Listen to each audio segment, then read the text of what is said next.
Welcome to Relics of Orr, episode 58. I'm Eric, aka Shongaku. Joining me this week is Ryan, aka Cole, Christian, and Spirit.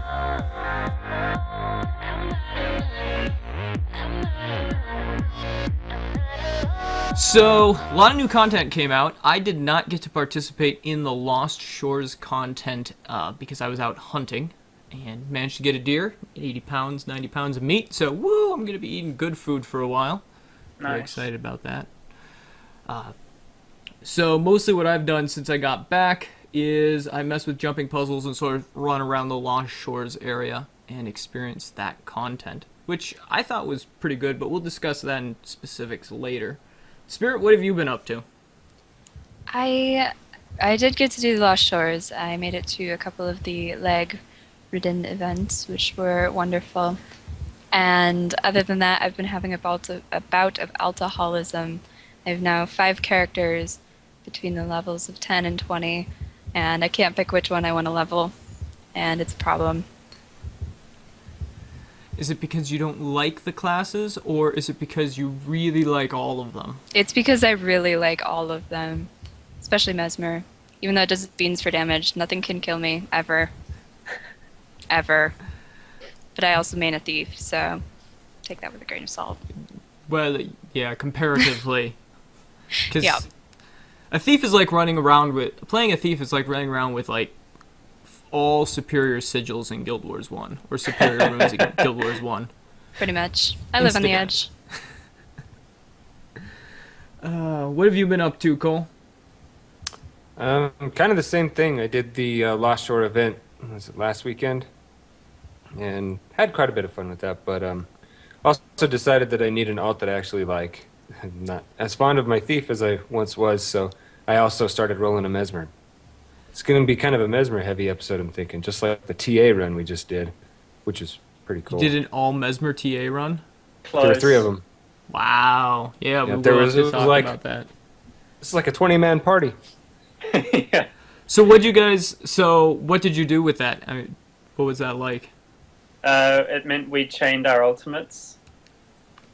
Yeah, that was And pretty cool. Besides that, it was just like you hear great swords and shatters everywhere all the time, not just Yeah. from time to time. Oh my goodness.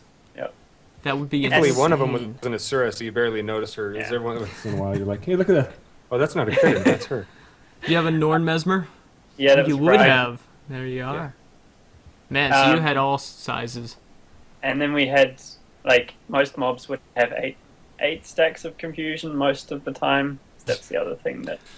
So, did that actually do a ton of damage then? Was that pretty amazing? Or? It's hard to tell because I think it only showed confusion procs from the ones that I had applied or contributed to, of course.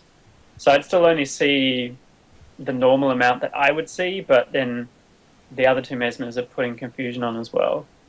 I don't think necessarily it was particularly more effective or efficient than having 3 other professions, but I guess we didn't die as much as some other professions might.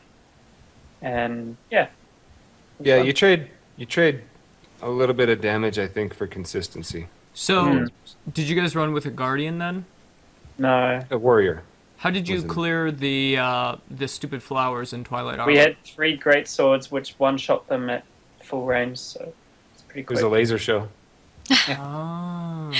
And you just send like a phantasm spinning through them as well? Not necessarily No. just auto-attack. The 3 skill on the great sword also, you could plant that in the middle of like 3 of them. One shot all 3 in once. It's not quite as great as a Guardian's staff. A Guardian just goes in there and lawnmower, let's go. But, Mesmer was still pretty effective. Nice. If you've Very got a cool. thief too, your short bow bounces off 3 of them and one-shots them, so that's handy. Ah. Yeah. Oh, can you one-shot with staff? On the Mesmer, I'm not sure. Because they do have the bouncy. Yeah, but because they apply a condition, the damage is somewhat reduced. Ah, that's right. Yeah. And they're very slow at doing it. Yeah. Ah, Like, I'm used to my Guardian staff skill. He kind of goes ballistic. He's not Yeah. chopping with Guardian, or the Mesmer's like, Yeah. give me a second. I'm up again. here we go again. You're like, the phantasms I thought were slow, but so am I. So Yeah. That's Yeah, so we did that earlier, and last weekend at Lost Shore, I missed all the one-time events, and as a result, had no particular motivation to partake in much, besides fractals, which was great.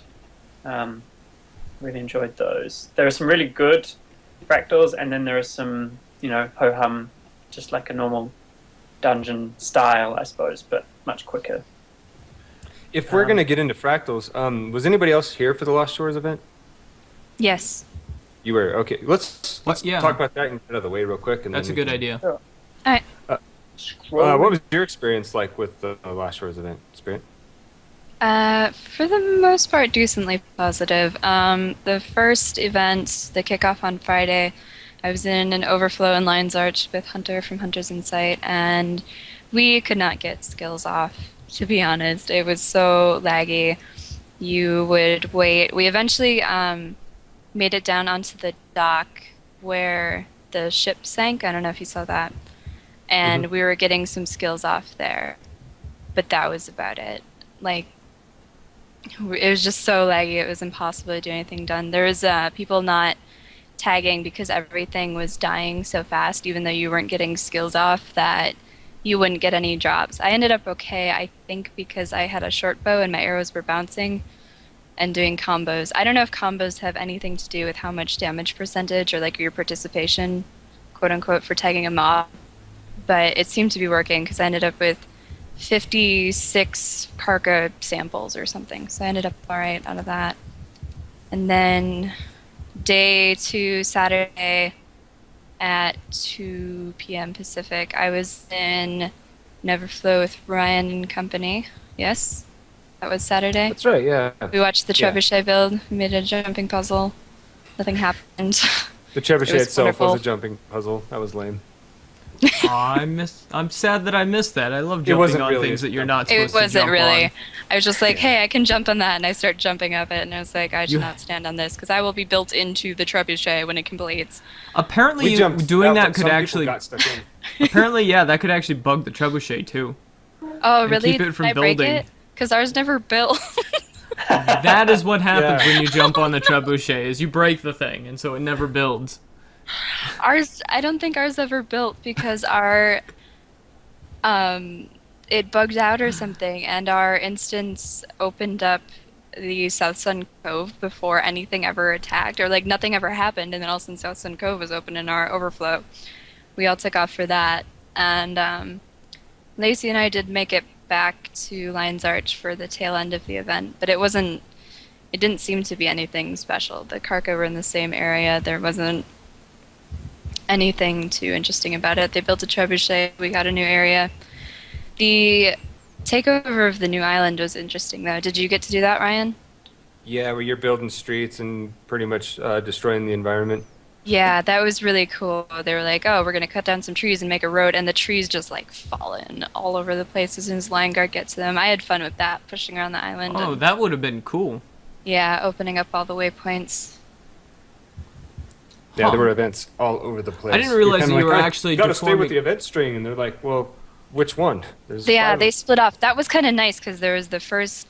We all got to the island and there was this massive Zerg. There were so many people we couldn't even get into the same overflows in our party. I think I was in an overflow with Lacey and Uriah, and those were the only people I could get in from Relics, even though there was like maybe 12 people. We had 2 parties in Relics doing it. And yeah, and then it split off the giant Zerg into some smaller Zergs that were accomplishing multiple things at the same time, which was really nice.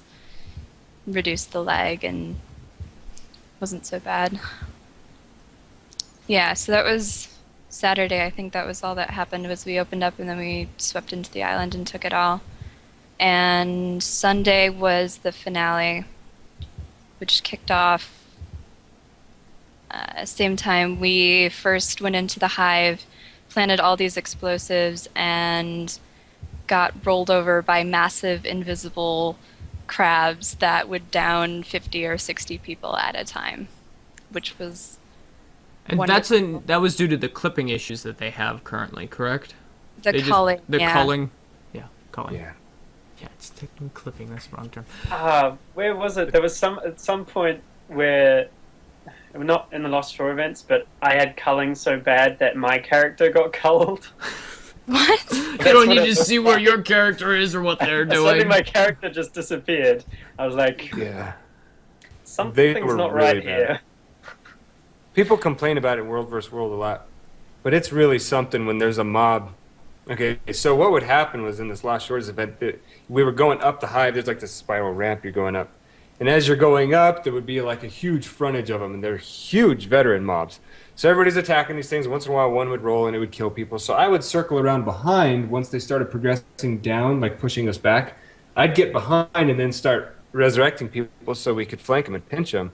And it tended to work great, except for a lot of times I'd go back there to try and start rezzing people. When I get down, oh, I'm doing a res, it's pretty sweet, and all of a sudden there's 4 of them just appear. It's like they've been here this whole time, but they cold, and they're 5 stories tall. But they just now appeared. And it's just like, yep, now I'm a dead one too, so hopefully someone else will not get duped into coming back here too early. So that was one of 2 things. That was the thing that was pissing me off about the whole thing. Everything else was pretty well done and all that. And then there was one minor complaint that I had, which was the phase where we were taking the ancient Karka, we're pushing it back into the hive. There were a lot of different iterations of that, like sections of that fight. One, you have to knock down this tree, slap it in the face with it. And then the next one, you're going to like take out its reinforcement phase.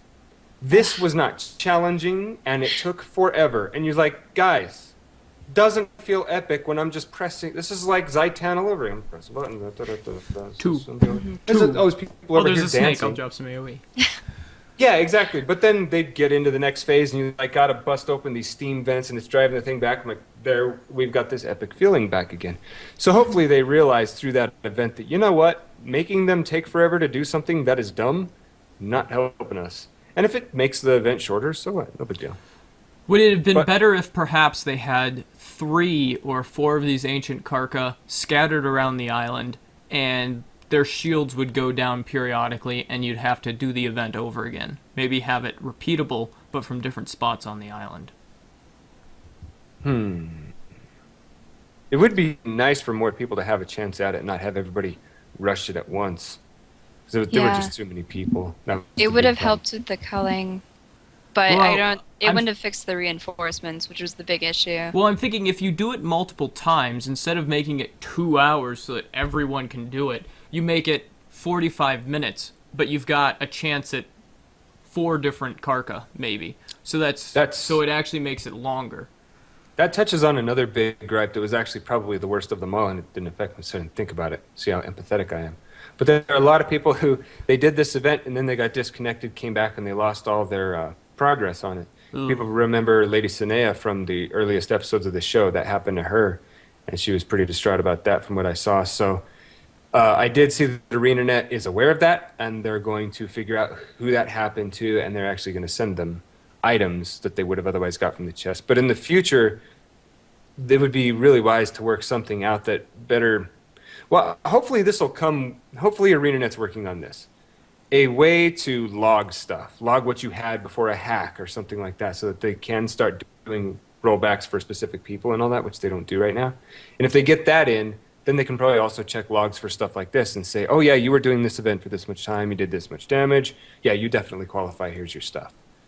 Well, that's interesting because it's obviously just when it's a disconnect, because if you actually just log out yourself and then log back in, it still persists. I did an event earlier. Yeah, I was doing an event. Well, I don't know. I can't guarantee this actually, but I was doing an event. I logged out, switched characters, I think, and then came back, logged back on the first character that I was playing, carried on with the event, and got completion. So either I just did enough to get the correct amount of completion at the end when I logged back in, or it persisted through. So I don't know. Maybe not. Maybe I just got that impression. Well, I think it would depend on the type of event. And the question is whether or not they're storing that data client or server side. From what I can tell, it seems like they're storing a lot of data client side, which was one problem with why they were botters. Yeah. So we're able to get into the code so easily, because a lot of this stuff is client side, it seems. And so that may be one reason why they can't do rollbacks and that sort of thing, is because that's how they're able to maintain servers without charging you a monthly fee for them currently. Because the per user cost is always higher when you first launch a game than after it's been running for like 5 years. Which, Yeah. that could be one way that they manage to avoid the costs of huge data center for all of this information. I'm just speculating. I know nothing about the internal work. No, that does of make ArenaNet. perfect sense. Yep. That's probably why they're having such difficulty with it. But it would do, like, another thing people are having problems with, and maybe this is a good segue to just jump straight to fractals now, but in the Fractals of the Mist, or I like to call them Flavor of the Month, FOTM, what you do is you do 3 dungeons, and they're kind of randomly chosen. And then you increase your difficulty. And once you've increased the difficulty once, that's open to you now, as long as everybody in the party has unlocked that in the future. So you could leave, come back the next day, get the same party together, go into 2, and keep going from there. One of the problems is that when people disconnect in Fractal of the Mist, they can't get back in. Unlike the other dungeons where you can just jump right back in because you disconnected. So I'm glad that's working now. But in Fractals, people are still having disconnect problems. So hopefully we'll be seeing something resolved for that as well. But what do you think of Fractals? It's probably my skip favorite something? dungeon. I don't know. Well, we There's didn't talk a- about the loot from Yeah, the there's one-time a- event. Yeah, and let's go back to the controversy one-time around it. event really yeah, quick. I still have stuff to say about one-time Yeah. events and all the problems I know. that resulted from one-time events, which Yeah. could all be I tried easily Arena, solved. you saw me try. All right. So, what do you guys think first? What do you guys think about the actual loot that dropped out of the chest? Did you get the loot, Spirit? Yeah, it was extremely generous. It was a 20-slot account-bound bag, a exotic jewelry piece, an accessory, I think it was, that was level 80, and also account-bound. And then you had 2 random exotics and 2 random rares, which was probably appropriate for the length of time, but extremely generous, especially since some of the exotics turned out to be legendary precursors worth literally hundreds of gold. Did either of you get legendary precursors, or do you know anyone in guild who got them? 2 people in Pig got them. Somebody got Dusk, and somebody got the precursor for Frostfang. Oh, nice. Pig! The nice thing is, Yeah, Pig! Izzy Cartwright did a interview on, I believe it was Kotaku, and they asked him about the upcoming change to precursors, and they are basically basing you're still going to be able to have the random chance to get a precursor through drops, and now with the exotic drop increase in dungeons, we'll probably see a lot more. But they're going to base their guarantee or their guaranteed precursor off of the Black Moachik event in Guild Wars 1. Ooh. So a scavenger hunt. Yeah, so cross-Tyria scavenger hunt. So I think that'd be very cool. And it will probably I involve approve. actually completing specific things in-game. Like, maybe you have to go and forge all these pieces together and then go back to the forgeman in, what is that? Sora's Embrace. Sorrow's Sorrow's- Embrace. Yeah. And get, like, fire dumped on you, so then it forges these 2 epic components together, and then you have to go to Twilight Arbor and dunk it in the lakes of the water of Twilight Arbor, and all of these other sorts of cool things. Which I think would create a far more legendary. Because you would have Absolutely. invested not just the time to grind and to get all of these things, but you would have actually built the thing. Yeah, I decided actually recently not to go for a legendary, even though that was one of the things I was set on doing, because 4 cultural armors, tier 3, I could buy for the same price it would have been to get, like, my precursor and my charged lodestones that I need. So maybe if they're looking at adjusting that, maybe I'll start saving up for those again, even though maybe not, because I need 250 powerful blood, and those are like 24 silver each right Yeah, now. that'll take a while. So, Christian, how do you feel about the actual one-time events? Getting back to Yeah. that. And so in the past, like in Guild Wars, when people missed out on getting hats and that kind of stuff at Halloween events, the general population was like sorry you missed out, stop crying about it. And the same is true for this now in Guild Wars 2, but the major difference being is that in Guild Wars you had 24 to 72 hours within which the event was repeating every hour or every 2 hours, giving you ample opportunity to get your hat or whatever. So that, that means Similar to the Mad King event this year. Yeah. Yes. Yeah, which only had that one-time only event, which was the destruction of the fountain, right? Yeah. Yes. Yep. And there were no rewards for that. No. Just a cinematic. Exactly. So when I heard that legendary precursors were dropping as a reward for a one-time only event that I was unable to attend, naturally I was rather frustrated because the excess of that reward was just too much for me. Even if it had been like a window of time was the one-time event that repeated within itself is what you're getting at. But instead, Yeah. it's just once. Yeah, like if you were there, Yeah. you had the chance to get. If I had been there, I would have had the chance to get 100 times the gold I currently own. But I wasn't there because I was at work, because it's a Monday for me. But if they had repeated that event 3 or 4 times during the day, I most likely would have been able to make the time to attend the event and then been happy because. So I missed out on getting a legendary precursor because the random number generator wasn't in my favor, but I had the chance.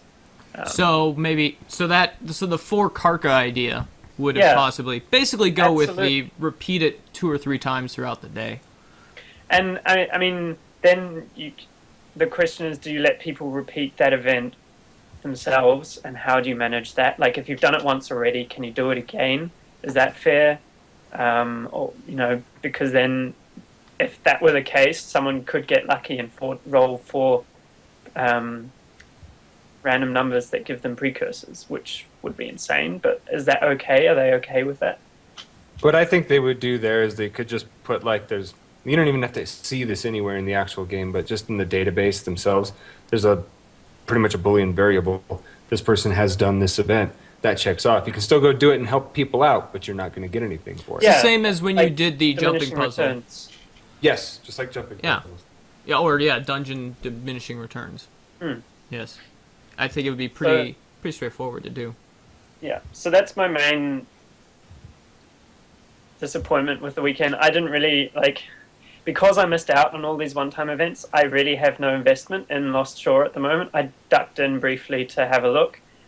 The Karka are interesting to fight because they provide a challenge more so than just standing in one spot and auto-attacking. Yeah. But I didn't see any events. I haven't been able to take part in a meta event, so that zone may as well not be there for me at the moment. Well, it has the rich orichalcum vein up at the top of the hive. Did you know about that? Yeah, Well. not worth it. Yeah. Well, Okay. yeah, I mean, there are other rich orichalcum veins around that, like in World v World, or you just go run around Cursed Shore and mine them all, so, yeah. Speaking of content that's less than satisfactory, let's go ahead and we're going to move on to our bar brawl. This week's bar brawl it's probably about a week and a half late as far as what the community is talking about, but we haven't had a chance to sound off on it on the podcast yet, and that is Ascended Gear and the various issues and the explosion in the community. There was a fairly long post on or thread on the ArenaNet forums about it, and I'd like to hear your guys' opinion on Ascended Gear. I have some pretty strong ones, but I'll hold off for now. What do you think, Spirit? I am not a fan of the stat increase. I am definitely a fan of there being gear in between exotic and legendary because the gap between them was incredibly large, and I wouldn't mind have something else to work towards, but I'd rather see it be akin to the elite armor in Guild Wars, where it was stat-wise exactly as functional as the max armor, but looked better, and you could buy it. It's not like dungeon armor where you have to be able to run dungeons to get it.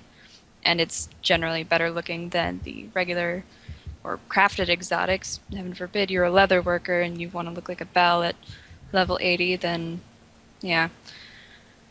But So you're after an exotic level aesthetic. Well, it has an aesthetically appealing armor that you can craft, as opposed to having the only option being dungeons. yeah, more like yes.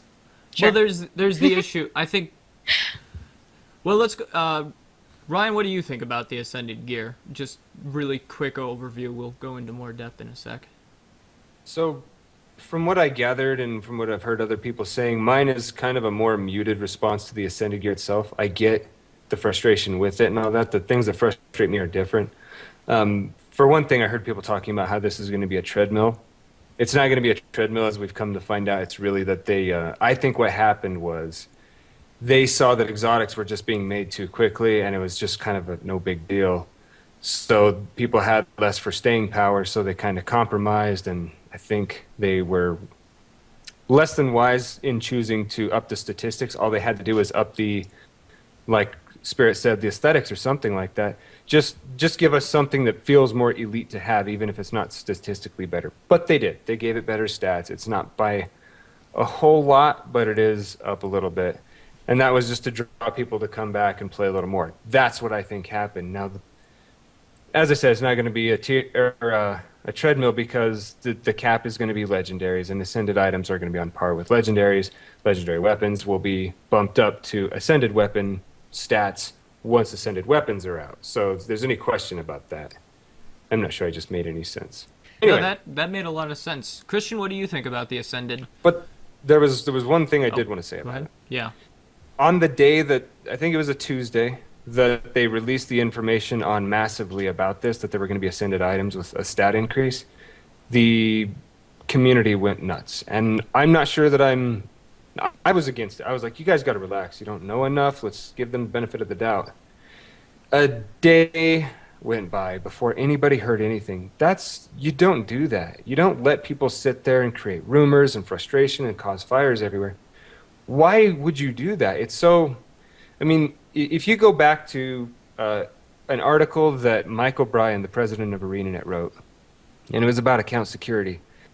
In that article, he was very candid, very clear. He even apologized for not having two-step authentication at release. That was one of the things that I was the most frustrated about with this game at release. So it did me a lot of good to read that. There was a human being talking to me, assuming that I was a human being. I had intelligence. When they finally did give us information about what was going on with ascended items, it was this real just corporatized, fluffy, we're pretty confident that you will find something to be happy with in this, and if you just stand on your head and, get your Wiggle chi your together, toes. it's like, if I fell for this kind of crap, I'd be talking to Frank Lutz about it. But anyway, I'm done with that. That's my problem. They need to start being more candid. Plain and simple.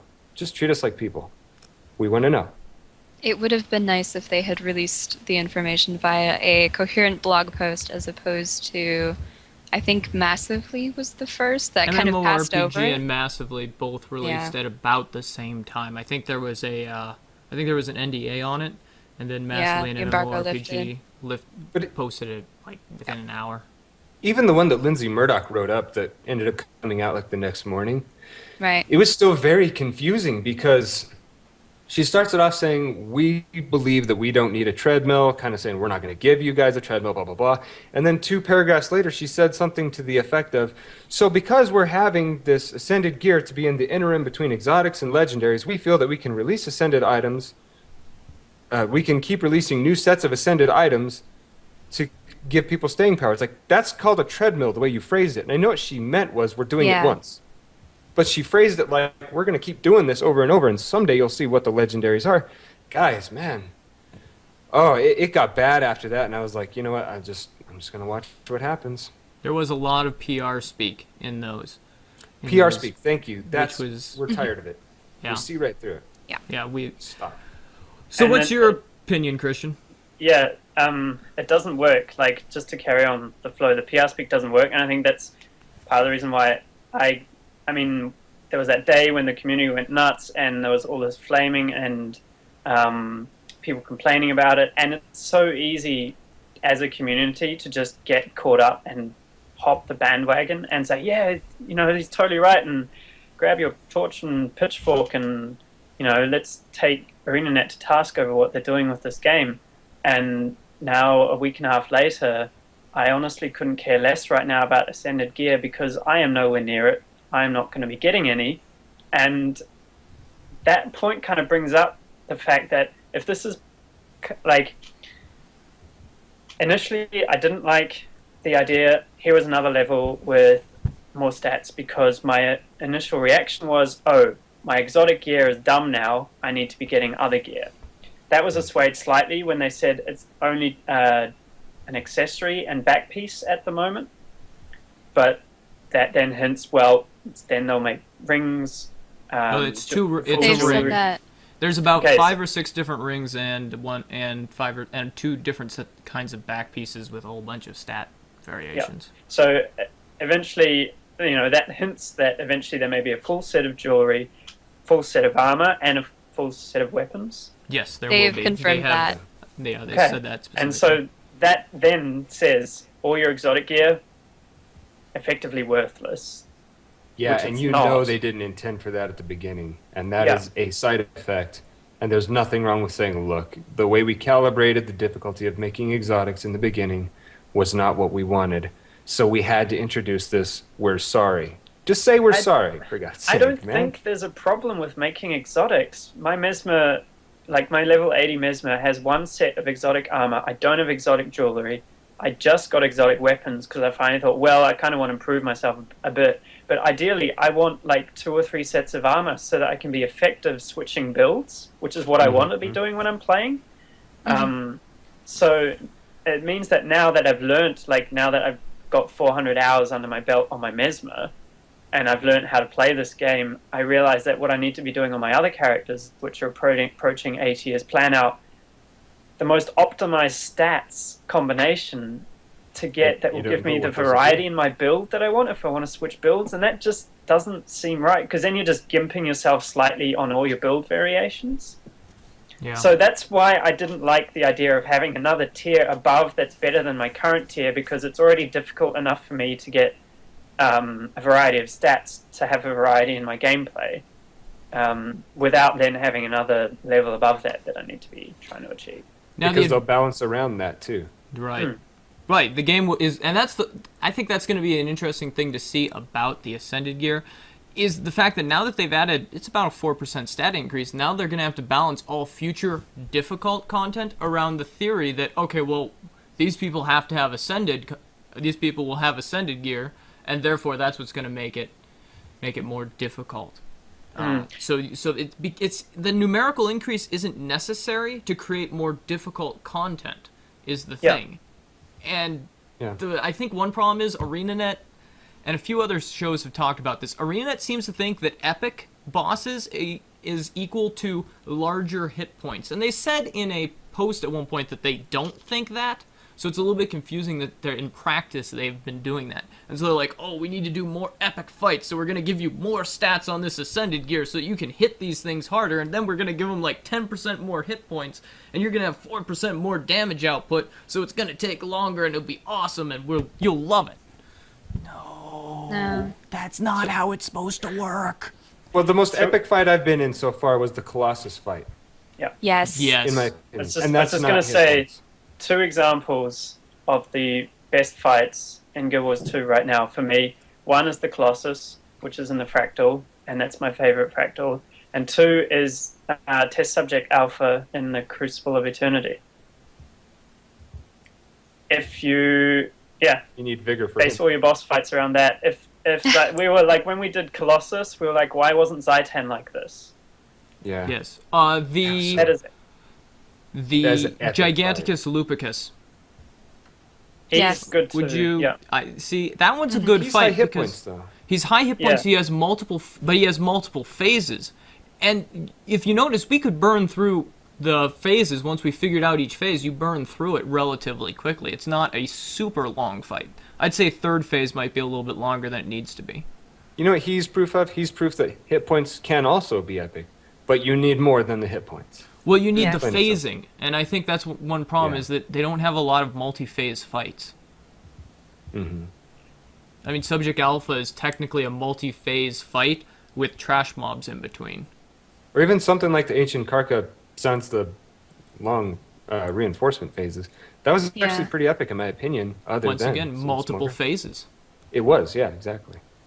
I think that makes fights more interesting. I personally was super pissed off about Ascended Gear.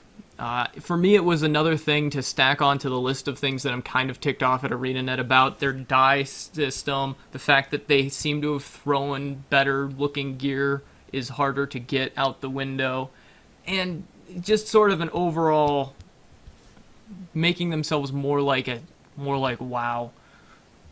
And so I almost quit, actually. I was like, I'm done with Guild Wars. I'm done with Relics of Orr. I was not pleased, and they didn't give us much information. It took a while for me to actually be like, fine, I can deal with this. You meditated in the wilderness. Yeah, while I went into the killing wilderness for 3 animals. days and meditated, came back. Killed and I a was like, deer, came back. actually, and it made me ask, and what I had to do was ask myself the question, why am I playing Guild Wars? Am I playing it to have the best stats? If I'm playing it to clear all of the hardest content? Well, I haven't even done SPVP, so clearly not to do the hardest content. And I think that for most people, the point is, you're playing an MMO to play with other people. If you're soloing Guild Wars 2, you're going to hate the game, it's going to suck, and you're just going to want to quit. You read that all the time in blogs. People who play the game by themselves are just like, this is the worst game ever. Well, yeah, it's an MMO. They're designed They're around... bad by themselves. But they're Yeah. bad by themselves by yourself. Guild Wars 2 has some of the most fun when you've got 2 or 3 people doing these tasks together. It gets much more interesting because you have the actual dynamic that you're supposed to have in the game. And I think that at the end of the day, what I came to was, okay, yes, they've got Ascended Gear. It doesn't kick in until... It doesn't really kick in. I don't even know why they have the stats on there, because you can clear all the content without it. Which is Almost weird. everything in rares you could probably do. Yeah, like the Yeah, only the point stat- in Ascended Gear is to defend you against agony. So Right, which... why not just have that, and then none of your other content is affected by power creep, and it's working as intended. Yeah. And you can make the gear come with the infusion on it, but you can also have the option of going and doing this quest chain and getting your current gear have Right. infusion on it. Would be And that's the pretty thing, is they don't need the numerical increase. In fact, all it does is cause power creep, which is going to affect future bosses and all that design. And I think it's a poor decision. I think they should just revert it to being comparable to exotic stat-wise, at least in all future releases, and then add particle effects onto the armor. Currently, is there any armor in Guild Wars that has any sort of glowing particle effects on it? Yeah, The fiery Well, char stuff. Okay, fiery char. So you Okay. have that, and there is some fire effects, but there's no, like, bright glowing light. There's no chaos armor style, like chaos gloves in that. There's no... So I think that what they should do is make Ascended Armor be their primary... We're going to add awesome particle effects to this thing. But just It's to your that sparkle piece. pony. Yeah. There you go. It's your But sparkle what would they do with the pony. legendary armor? Which Legendary I assume they're planning on effects- making. Legendary effects, legendary abilities, which I'm not sure if they're going to do armor. They might. That'd be interesting. I think they Legendary will. affects everything. Like if you see the Juggernaut, that affects your skill abilities, how your character looks, your armor. You leave chrome footprints, and so all of the weapons that you have affect what your abilities look like, and so they have a much broader effect. Ascended would only affect that piece. So you could have awesome particle effects without necessarily getting like the awesome rainbow collapse of doom on a thief with cluster bomb and the short bow of unicornness. Yeah. And so I think that would actually work better. I don't think they're going to go away from that, and I think it's because the community, Guild Wars 2 is a much bigger community than the Guild Wars 1 community, and I think the community wanted stat boosts. They wanted the World of Warcraft gear treadmill. I think that just the most people love the Skinner box going in, repeating something, and they say they hate it, but I think at the end of the day what we're seeing here is They that quit without it. they quit without it. and they have to have it. And ArenaNet looked at that and they said, well, apparently this is what they want, and we do want to give our players what they want. So at the end of the day, I don't think it's so much ArenaNet's fault. I think the only people who have to blame themselves are the players who want the treadmill. I think, though, that they're using this as a one last... Okay, let's get their attention back one more time because we're going to try this. Because I think Ascended is going to be where the buck stops. It's just going to be Ascended and Legendary, and that's all we're going to see. And that's why I'm not bothered yet. What I think because I can't afford another WoW game. I need the game that you get your max at, you can go take a couple months off, come back, and it's like, hey guys, I'm back. Is there anything I can go do with you? Oh yeah, we'll go do this. And Fractals is already causing a little bit of issue with that, but I think that'll get sorted one way or another. Speaking of that, what do you guys think of the actual infusion mechanic? It is similar to the title grind in Guild Wars 1. Christian, what do you think? I don't know anything about it. Yeah. So, Cole? I think we're undereducated. Can you Is it- tell me? Okay, so I know what it basically does, but I'm infusion, not- what it does is it gives you a percentage decrease in the spectral agony. If you recall infusion from Guild Wars 1, spectral agony would just wreck your party before you got infused armor. You went, you did one quest, you got the infused armor, and then you were good to go. It was part of the storyline before you ever actually fought aim or saw it, so it worked out pretty well. This is similar. It's basically spectral agony again, although they're just calling it agony. And it's more like, and specific enemies will cast it on your character, and it does a percentage damage to your health. It's like every 10 seconds it does like 10% damage or something. So it's ridiculous amounts of damage that can go out. And that scales as you get deeper into the actual fractals themselves, which are infinite. When you get a infused piece, I'm not sure if they stack. I think that infusion actually stacks. It gives you a 5% decrease in damage dealt to you by agony. And I believe you can be infused multiple times. And so you can get up to, I think, like 50% decrease in agony effect. So, and that's on one slot of that Ascended. That's on one item? slot of your Ascended, and you basically keep stacking on these super expensive additions. They're really expensive to craft a single tier of agony. The problem is there's also stats attached to it, so it doesn't just reduce that, but it gives you an additional stat. Now, they're small stats. It's like 5 vitality, 10 precision, those sorts of things, or I think it's 5 of everything. So like 5 vitality, 5 toughness, or 5 precision, or 5 power. And you put that into either a offensive or defensive or multi slot. So there's 3 different kinds of infusion slots. There's offensive, defensive, and omni, which means omni, of course, it can take an offensive infusion or defensive. And defensive infusions give you health or toughness or defensive abilities, whereas offensive obviously gives you the offensive. I think that makes sense. So the thing is, you keep stacking it over time, and by running the fractals, I believe you can actually buy them with the fractals,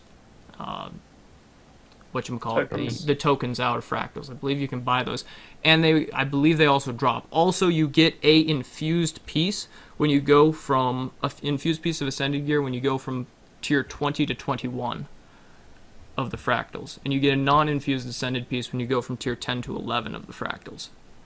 And agony kicks in at tier 7, right? I don't know. Yeah, I'm pretty sure. I think it's tier 10. I thought it was tier 10. I don't know why they would kick in agony before introducing the... why would they introduce agony before Ascended gear? They don't to make you go get Ascended gear so you can progress.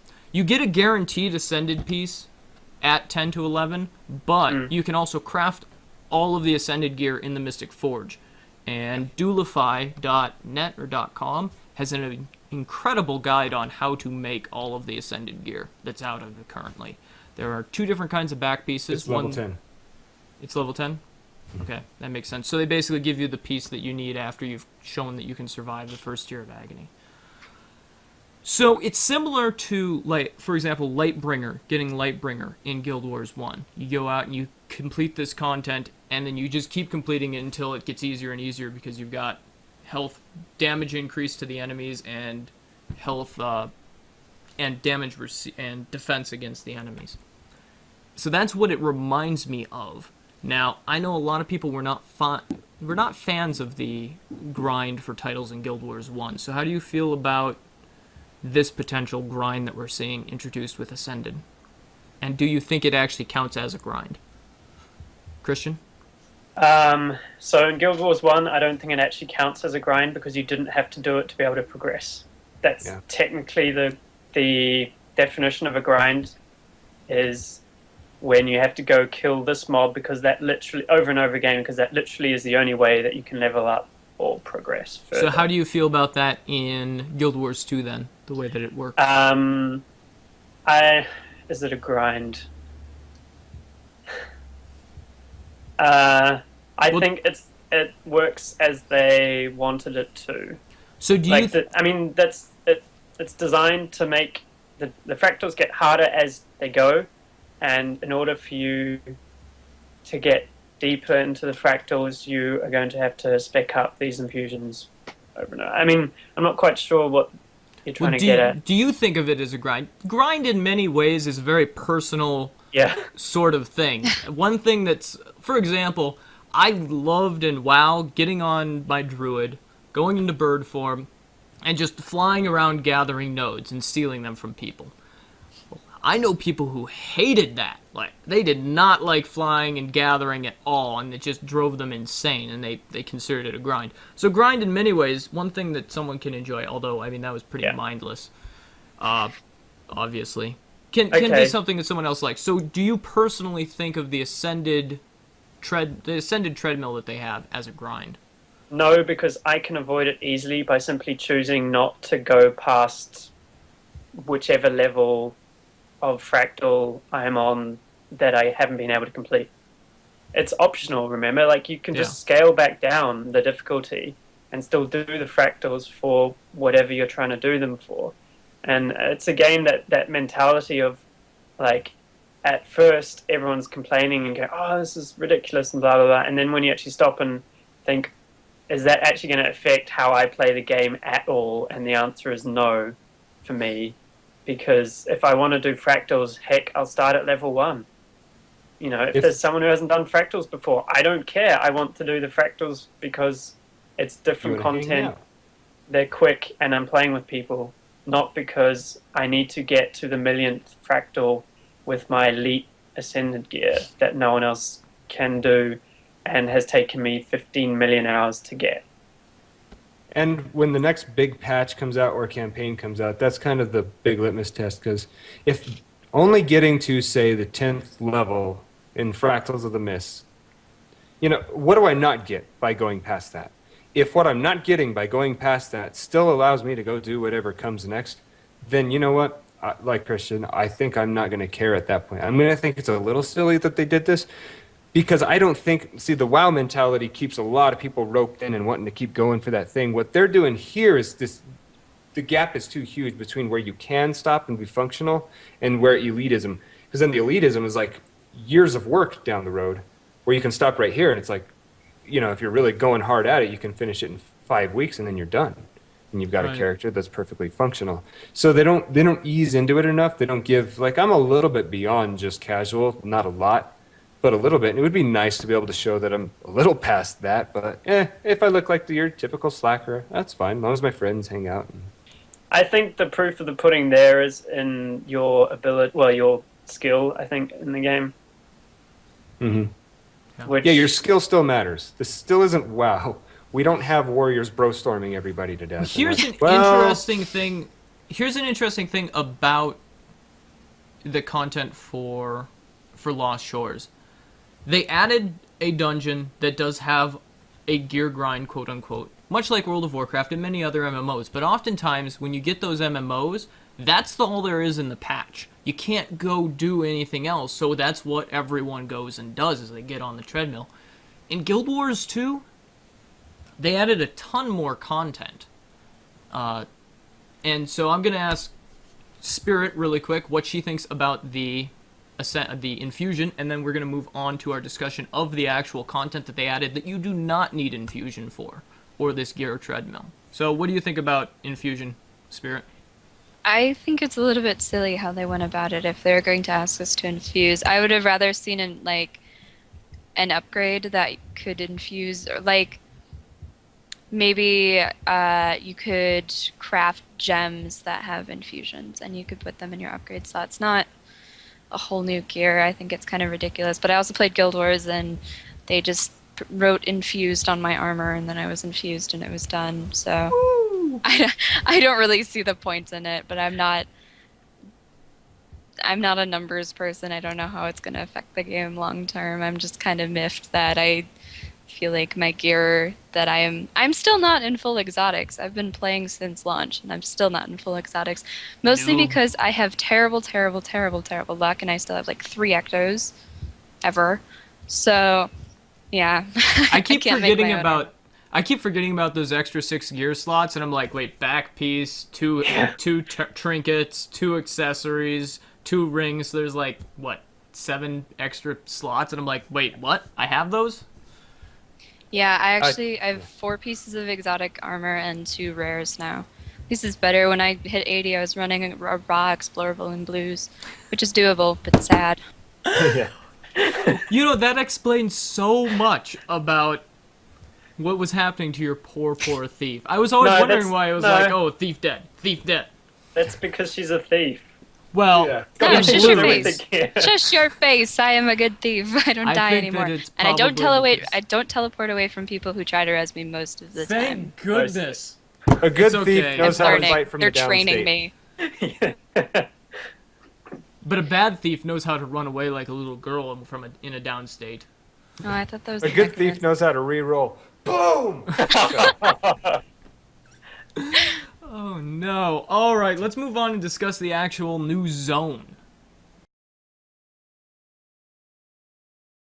The new zone I've found to be very interesting. Southsun Cove, Southsun Cove, I speak English good, is pretty interesting. What do you guys think about it? Cole, what's your opinion of the new zone?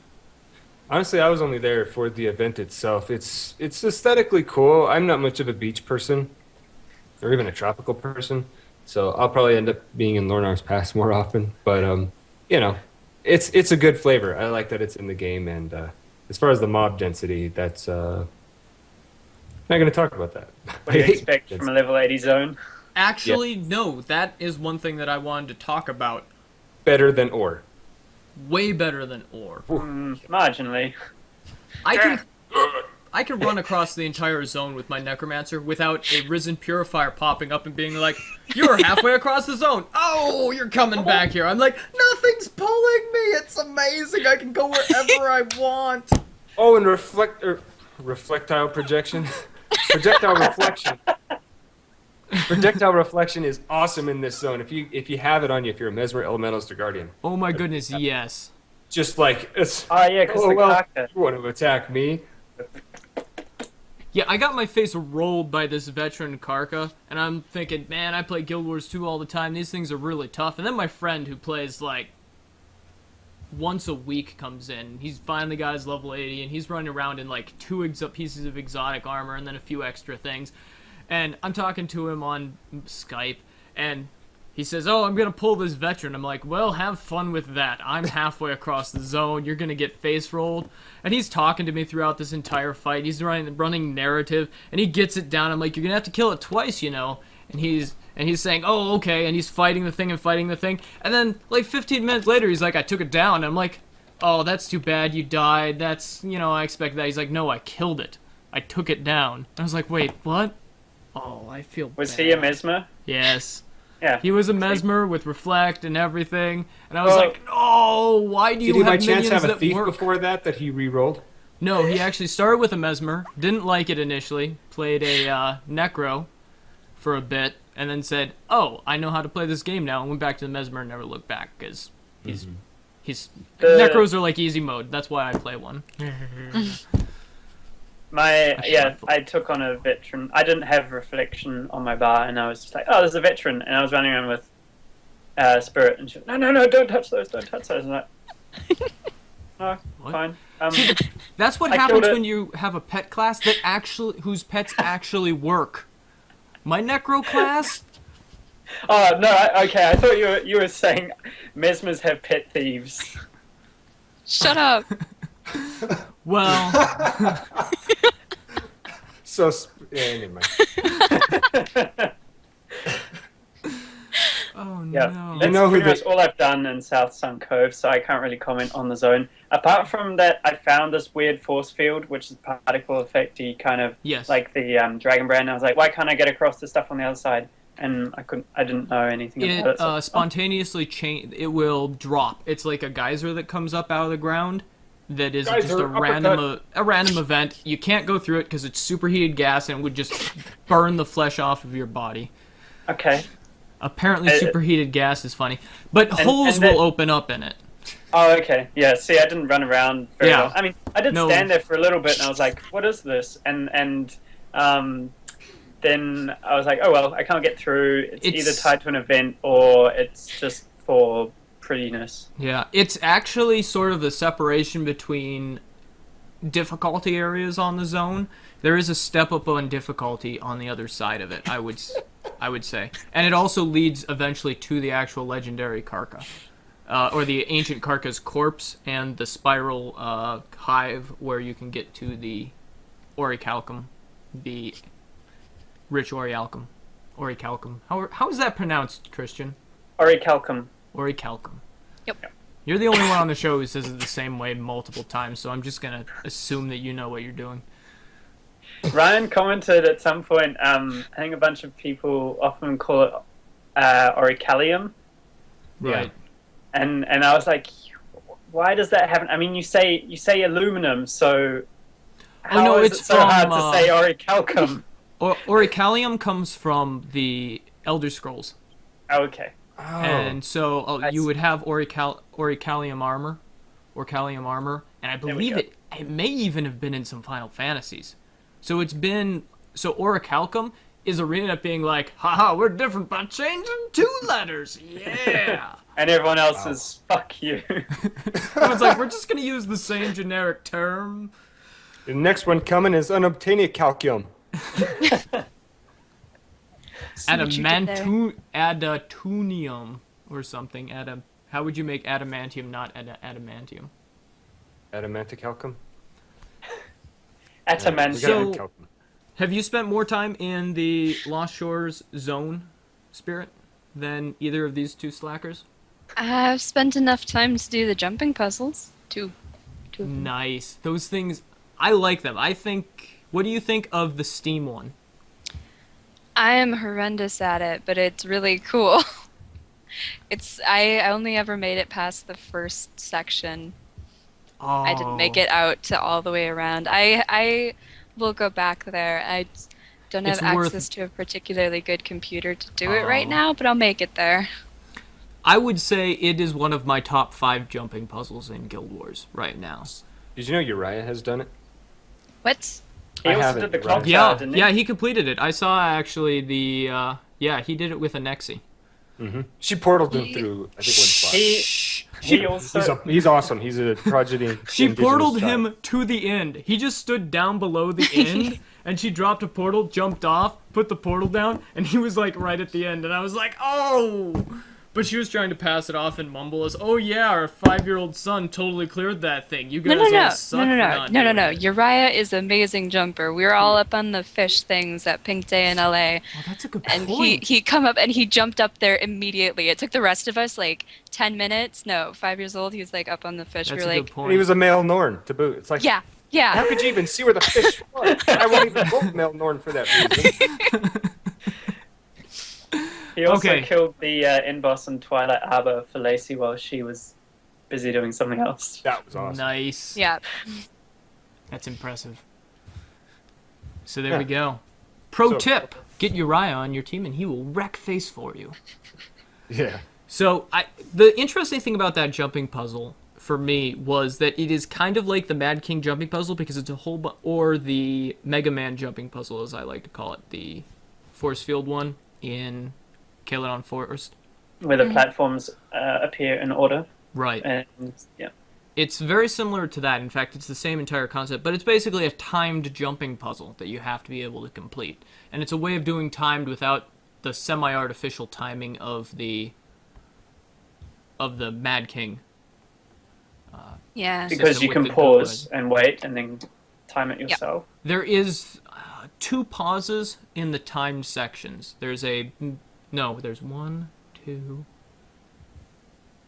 3 pauses. There's 3 pauses. There's a long straight section, and then a pause, and then you have to go up around a corner and a pause, and then you drop down off the corner onto another long straight section, and there's a pause and another long straight section, and then you get on, and there's probably another half again as long of just straight jumping puzzle, no timing. It's a very interesting puzzle. It's definitely worth trying, or at least trying to figure out the first. How long did it take you to figure out that it was a jumping puzzle, Spirit? Bork showed me, so sorry. It took me a while to figure out how to do it though, because he was like, oh yeah, here's where the jumping puzzle starts, and I was there with another Relics of Orr guildie Psychop, I think. Yeah, it was him. And we were like, yeah, we're gonna jump, and we were all like jumping across, and all of a sudden I got thrown into the air by steams. Yeah. So it took me a while to figure out how I was supposed to do that without dying, because I thought I just had to complete it without getting blown into the air. As opposed to, Yeah. I'm supposed to jump across on the rocks. They Yeah, get as soon blown as I up saw in the people air. doing it, I was like, hey, oh, I understand now. Nice. Yeah, it took me a while to figure out that it was even a jumping puzzle. I ran past it a good 15 times. I was like, wow, those rocks, I wonder if I could jump on them. Oh, no, it's just a cool visual effect, and just kept on going. And there was no one jumping at the time when I was there. Yeah. Because I showed up like 2 days after everyone had been like, we're done with the big event. We're leaving this zone. And so I'm like, so empty. I'm so alone. But when I finally figured it out, I actually went to Hunter's Insight and found out where it started. And I was like, oh, I remember seeing those rocks floating in the air. And then it took me like an hour and a half to 2 hours to actually figure out the first section. It was a bit rough. It was a good jumping puzzle, though. I've got written in here that there's dynamic weather. I guess it's not really dynamic. It occasionally rains. I was kind of excited. I think I was more excited when I first saw the rain. I'm like, ooh, it's not always raining here. That's cool. But I think they have that everywhere, so yeah. I still want them to put dynamic snow in. Maybe. I don't know. So, I thought it was a pretty good zone. Now, there was not a lot of difficulty. You didn't it was tough without insane mob densities. And I think that's... was it rougher during the actual event, then? For mob densities? Or did you guys just seem to think that it was just bad mob density post-event as well? Well, the event was causing a lot of mobs to spawn, so it's hard to tell what was there because of the events and how guys are talking. The show notes Use are your being words. Use your dynamically words. adjusted. Oh, what's that? Use your words. Yes. So I feel like I've gotten the gist of it across, and I'm too lazy to fall back to what I was saying. So, Christian, what Go do ahead. you think about the mob density since you were there post-event? You'll get aggro. Yes. It's an 80 zone. You'll be fighting stuff. It is a lot better than Orr. Yeah, or I mean, I'm think. so used to Orr that I'm just used to running around with a half health bar all the time and then dodging whenever there's a purifier in view. But it's manageable. You don't necessarily die as a result, but you're not going to be out of combat if you're running around in Orr. And Lost Shore, like I've spent, I'd say 15 minutes there, tops, absolute tops, and 10 of them would have been doing an event in a cave somewhere which doesn't have any mobs in it outside of the event. So I don't have a good impression of what the zone is like Okay. because Has I anyone don't gone? much reason to be there at the moment. Me neither. But has anyone gone underwater in the Lost Shores? Because that's a good Oh. thing Yes. to talk about. In Orr underwater? Oh my goodness. Fuck. But Lost Shores, I don't know. What's Lost that? Shores Have you is not actually seen really the nice. Sharks? Have you not seen the sharks? But do you get overrun? Because, like, especially on a Mesmer, dude, you go into that water in Orr, and it's like, I'm just going to summon this. Oh my god, there's everything coming from that direction. The sharks are a bit rough, but I found that you can actually distract the sharks with the other wildlife under the water. So if you're getting chased, you just swim through one of the yellow mobs, because most of the enemies are actually yellow aggro, so you won't aggro anything. So if you have an issue and you've got like a shark or one of the drakes coming after you, you just swim through a jellyfish, and then they start eating the jellyfish because they get in collision, and that's the closest enemy, and they're like, clearly this is what I must be fighting. And then you just keep on swimming, and you're like, have fun back there, and then you just keep on going. Which is a lot nicer, because everything is arisen in Orr, and they all want to kill you. It's nice to have the ability to play mob AI off of each other again. Yeah. And so that's how I got around in the water. I was actually super excited when I went into the water and was like, everything around here is yellow. Stop trying to attack me. I can just swim over there or over there. So I like it personally. It's nowhere near as bad as Orr. In fact, my personal opinion is that is how I want every following level 80 zone to be designed. Agreed. Simply because it balances difficulty and does require you to occasionally fight, while still letting you move across it efficiently if you just don't care, if you just want to explore. Because I rarely found myself roped into a fight that I had to partake in. Mm-hmm. Which, in Orr, never happens on my Necro. Because I hate Risen Purifiers so much. Okay, let's go ahead and move on to discussing fractals.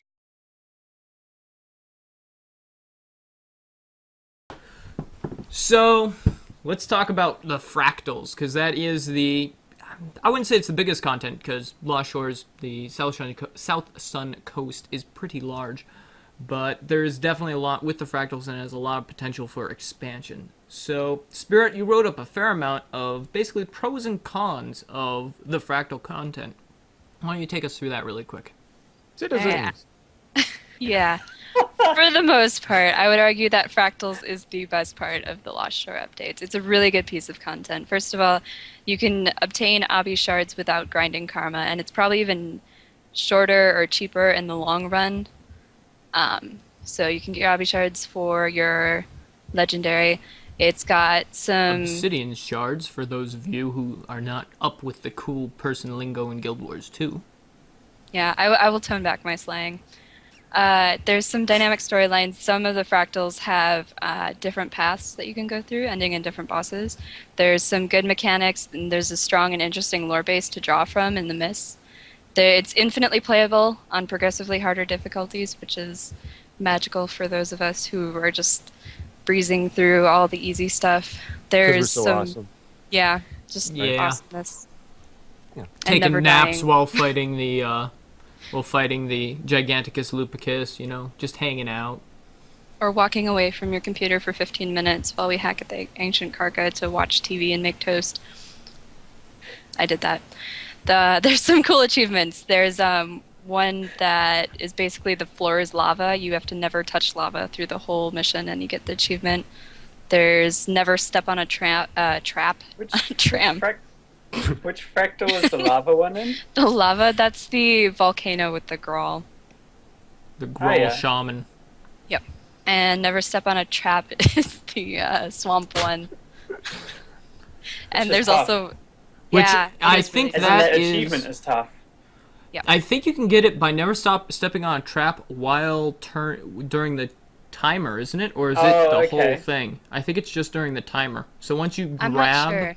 the wisps and have to take them to the drop-off point, there's wisps, you have to take them to a drop-off point for those of you who haven't done this swamp one. And there's traps in between you and various other things, and so you have to avoid getting a trap. And it's either you can't hit a trap at all during your time in, or when you're moving the wisps. And I think it's moving the wisps, because I think we actually got that one. If you're in a pug, though, just don't even do that one. Don't do At all. fractals. It's actually pretty easy when people know what they're doing. If they don't know what they're doing, it sucks really Yeah. bad. So, no pugs. Because you need good communication Yeah. there, Yes. the timing and that kind of thing. And the other achievements? Off the top of my head, there was kill all the chickens and never die while Chev is attacking you, which was in the mole people one. I don't remember his real name, but I like adding Volochev or syllables. something. There were a few more syllables than that, not really, but probably. There's also the favorite- Colossus. Do you know The that I one? don't Achievement? know what the achievement is for that one. That one's awesome. Oh, right. Yeah. Oh, yeah. I'll take that one, Ryan. It's kind of, yeah. Because the When Colossus is you so free him, awesome. bow back. When you free him, he walks off, turns around, and bows to you as a thank you. And if you return the favor, you get Turn a nice the bow. Slash Does back. anyone know where the Colossus came from, lore-wise? I don't think so. I've heard Wooden Potatoes put out a nice lore video, maybe discussing that, but I have yet to watch it, so I Oh, couldn't I tell gotta you what see it actually this. says. But I know he's good on his lore, and I'm love going that there guy. next. should Yeah, we link he's- it? I'll he's probably probably link right. it in the show notes. So if you want to If see what I'm you- talking about, I'll put it there. Cool. Mhm. Yeah, we should definitely link that, because if you haven't seen Wooden Potatoes yet, how are you watching this show having not seen Wooden Potatoes? He's like the largest viewed YouTube Guild Wars person out there. I think we're making a straw Confession. man. There is nobody that's seen us without seeing him. Except for maybe Confession. Christian. Yeah. Oh, really? I was think I in may have Paris. seen a video of his, but You are not I the straw man. don't regularly watch it. But I should, maybe. Well, I mean, but that's the thing, is you know who he is, you've seen at I know least who he one is, video yeah. of him. So if you're watching videos, I guess maybe some of my friends that only watch this show because I'm on it, poor people, haven't seen Wooden Potatoes, mom. but I'm pretty, yeah, my mother. Hi, Mom! Dude, my mom watches She too, loves just- this show. Hi, My Mom. mom doesn't My mom actually also. watch this show. I show her like highlight reels. My mum doesn't. I banish Sad. my siblings and parents to the downstairs while I record. That'd be really weird. My mom just sort of wanders in. First of all, she doesn't even live in this house, so that would be. Anyways, moving on. So there So- are some very cool achievements, and it does have that infinite. What are some of the weaker points, though, Christian? So, first point again is this whole deal that ArenaNet seems to always have with soulbound and account-bound stuff. And in terms of unlocking difficulty levels, that's soulbound. So, to get to the Yeah. higher difficulties, you need to unlock them on all your characters, which is That again. Sorry. I interrupted you if you want to keep going. Okay. Well, again, we've had this discussion before with regard to dungeons. Is you really want to be leaving the player with all the variety at their hands, i.e., being able to switch characters to farm dungeon tokens, so that you're not playing the same playstyle all the time. If that's what you want to do, and the same applies here to the fractals. If you start off on one character and you get to level 10, and they're like, I'm bored of this. I want to switch and my party join my party and carry on, then you have to start from one again on another character to get there.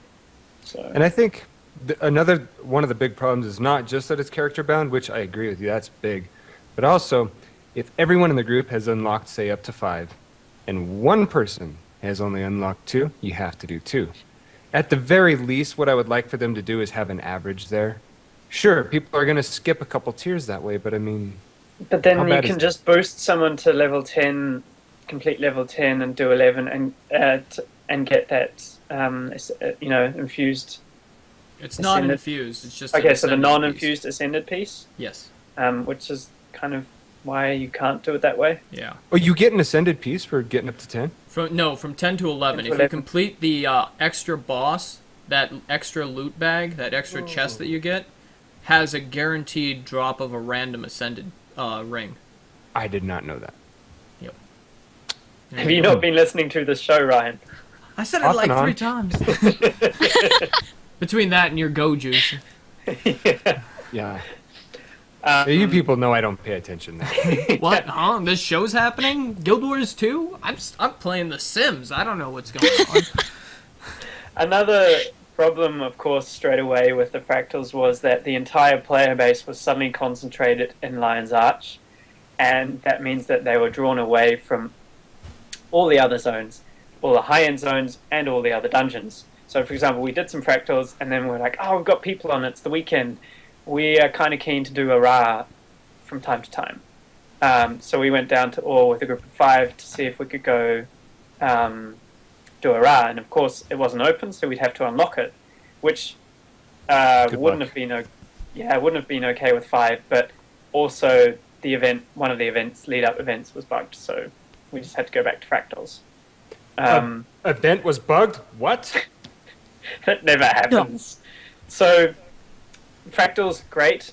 Putting them in an instance, of course you have to do it, but then putting that instance in a city is perhaps not the best way, whereas all the other dungeons you have to be in the zone at least and maybe even unlock them to get access to them. That might have been a way to keep, like, if you had the entrance in Southsun Cove, you tie an event to that, and then you've got at least make sure that there are tons of people in Southsun Cove. Have you been able to run other dungeons then? We have now, like we did TA over the last couple of days. So yeah, but everybody seems to have gone into alcoholic mode, which has enabled that. And that's like a weird phenomenon. It's not really something that was like made so possible. I think a lot of people are having trouble with that, is what I'm getting at. So my question is loot better in the dungeons now? Because I know that Fractals has significantly better loot than you were seeing in dungeons before. Yeah. One of the major changes they made was with this patch was they added these extra loot bags from bosses, which I can't remember what they're called right now. They lie though. A bag of gold. Loot bags. Yeah, your bag of gold gives you 1.5 to 2 silver. Unless you're It can give you up to 3 silver, I heard, or 3 gold. People have actually gotten actual gold out of it. You can. Yeah, Holy smokes. can. Okay, so it's not a complete lie. They should just call it bag of coins. But you also so for downing a boss in a dungeon, you get 3 tokens from that dungeon, or you can, or a unique back piece from that dungeon, or what else was there? There was a bag of coins, a bag of jewels, and I think some better loot. I did get a couple rares when we were running dungeons. What did the new?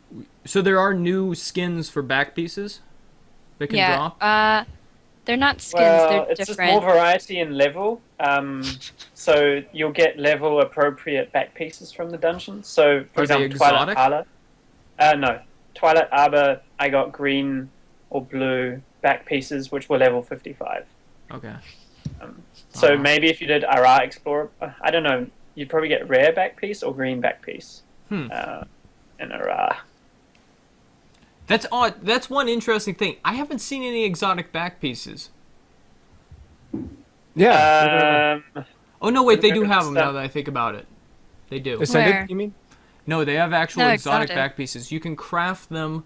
They're based on the Ascended gear, and you can craft them in the Mystic Forge. You can get the appearance of the Ascended back piece, and there's a quiver and there's this awesome like crystalline thing.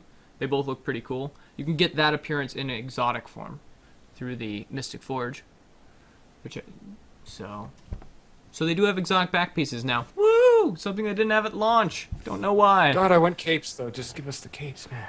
That would require cloth physics. I know there's a technical issue there. It's like clipping some of their stuff. Man, the capes are awesome. The actual issue. Yeah, but it's not like that isn't an issue in every other single piece of armor in the game. It's really right. Exactly. Oh, so my cape's gonna go down through the body of my char. I got a human. Don't care. Give it. The hilarious thing though is what that's going to do to culling. You will only be able, if everyone has a cape, you will only be able to display 4.5 other players. So switch capes off, like cull capes from players. I'm not actually being serious here. This is not an actual number. But it's a valid point. Like if you have cape physics, then goodbye culling. Yeah, it's like well, there's like 3 people on my world versus world map. No, there's 500. You can only see and target 3 at a time though. If we don't get capes, I'm going back to Champions Online. By George. I play MMOs for capes. Hey, they just added capes in Rift, and Rift has that awesome housing system. Ooh. But they have a sub fee, so no thanks. Yes, that is the go free to play, Tryon, even though you're one of the few successful fantasy MMOs that have managed to keep a sub fee for over a year. It's true. I'm sorry, I'm looking around a lot. I've got a huge fly down here. I told Spirit, I'm pretty sure it's a pterodactyl. I'm gonna see it bam my head and be like, bam! Ryan's just gonna fly away. All of a sudden, this black blur will grab your head, and all of a sudden, you'll disappear. Your feet will be the last thing we see. It'll have Jeff Goldblum's face. I'm thinking about insect politics. I'm dating myself there. Let's move on before. It So- pretty much covers. So That pretty you much were covers mentioning the that there was an fractal. issue with the LFG tool being apparent with Lion's Arch map chat. You want Yes. to take that, Spirit? Basically, all of the map chat is LFG, FOTM, number. That's it. There's nothing more. Like, people aren't even talking in map chat. It's just a giant looking for group.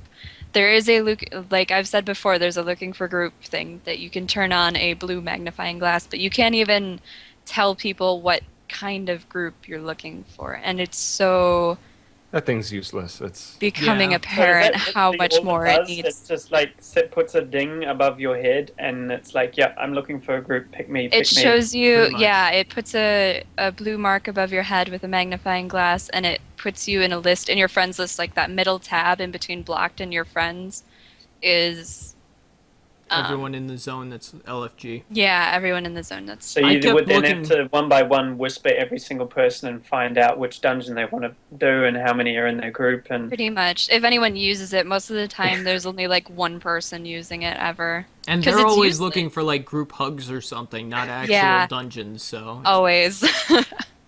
they're looking for a naked Sylvari. your xylem is showing, ma'am. May I please see your stamen? wow. Thanks, Cole, for going there. Oh, For those of you who okay. don't know what we're referencing, go look up a biology book. Anyways, I think that covers. I think that fractals covers out. fractals. I like them. Yeah. I think that they're interesting. There are some very interesting dynamics, and we'll talk more about the bosses and stuff as they continue to expand upon it. And actually, that brings us expanding upon things. It will bring us right to our news segment.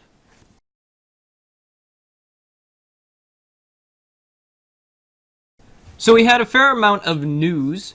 Upcoming, first of all, is that there is going to be a AMA this Monday on Reddit with Chris Whiteside about the Lost Shores and upcoming content. But they also had a actual, it was a blog post where they went through and they talked about where they're going to be taking Guild Wars, and it was sort of I think it was to assuage the issues that people had. Did I pronounce that right? Assuage? Whatever. I speak the English good.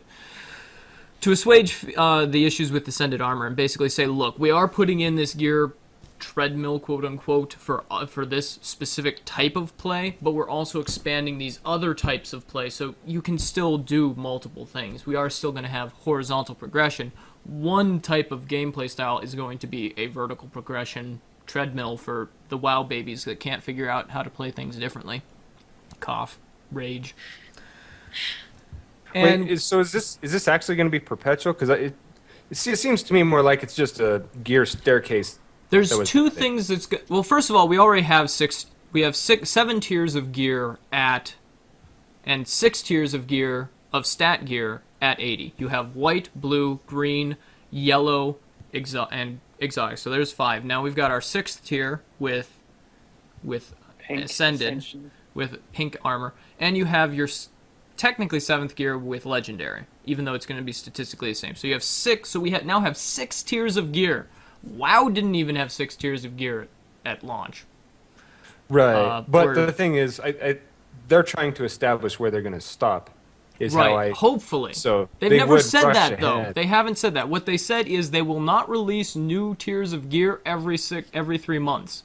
Yeah. Every I think 4 that's a little- months, though, we might see one in, maybe 7 months after launch. They're like, okay, well, here's super double ascended gear, guys, because we already released everything else. No. I think what we have there again, though, is just a case of PR talk fail. Yeah, Because someone said that they're going to do this every 3 months. They said, we're not going to do that every 3 months. they're trying not to So then commit to anything.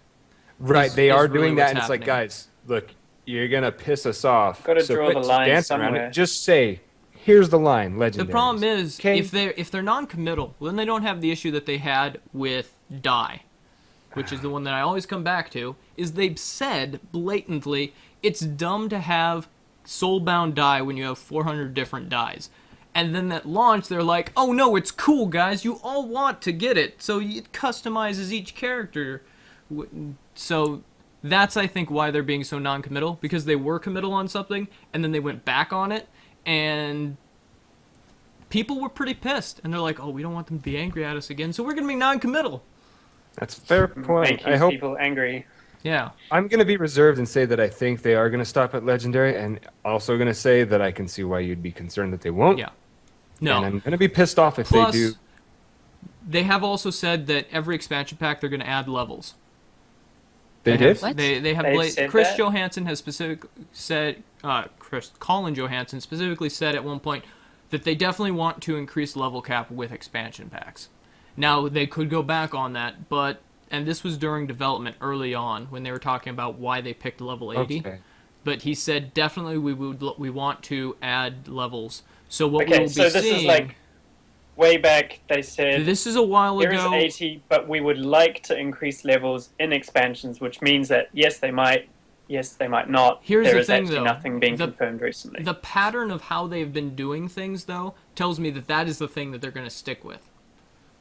So Wow. we will probably be seeing another probably 10 levels or something with the next expansion pack, which means you're going to have to replace all your exotic and all your ascended gear, and they will probably do the same thing with ascended gear, where it will first show up about 3 months after launch, and then of the expansion pack, and then they'll roll it out across the entire expansion pack, and then when the next expansion pack hits, you'll do your next 10 levels, get your exotic gear, and then roll out the ascended gear across expansion packs. Okay, so see, this is where it's very easy to start scaremongering and get the ball rolling. Like, It's true. That's so he me. said something way back when, and this is what Yes. it means in the current context, but we don't actually have any word at the moment of Right. based This on the is- current context. This is what pure they might- speculation on my part.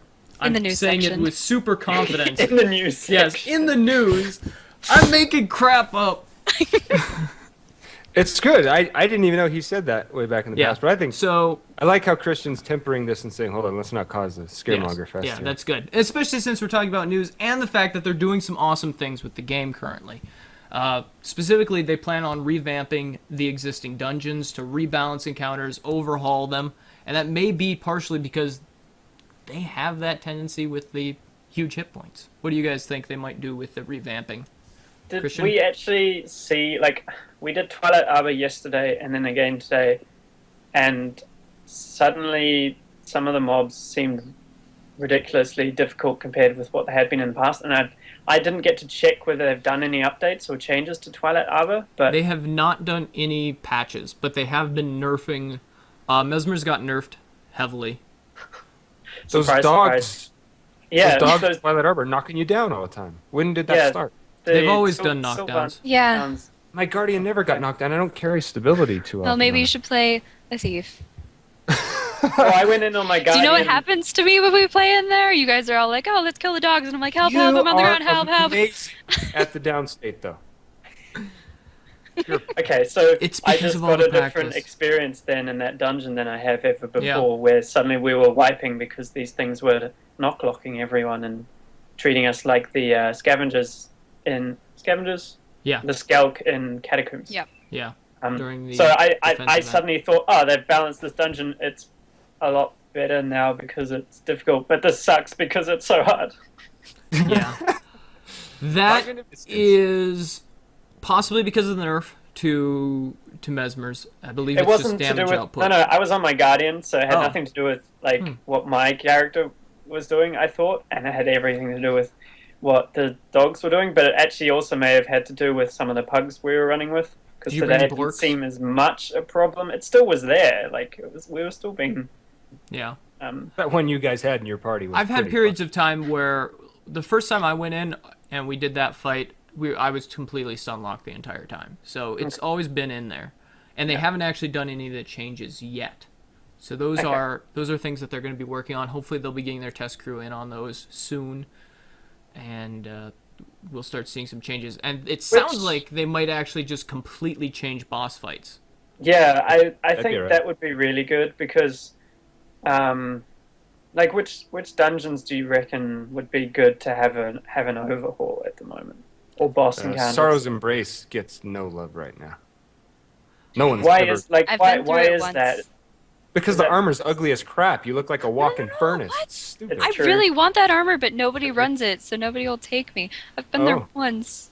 There's the Well, that's because we also did the bugged pet, or like the infinite spawns of grenadiers that never die, and then you're like, I'm just sad about life and I don't understand how to do this dungeon. I'm gonna go an easy one, like Toilet Arbor.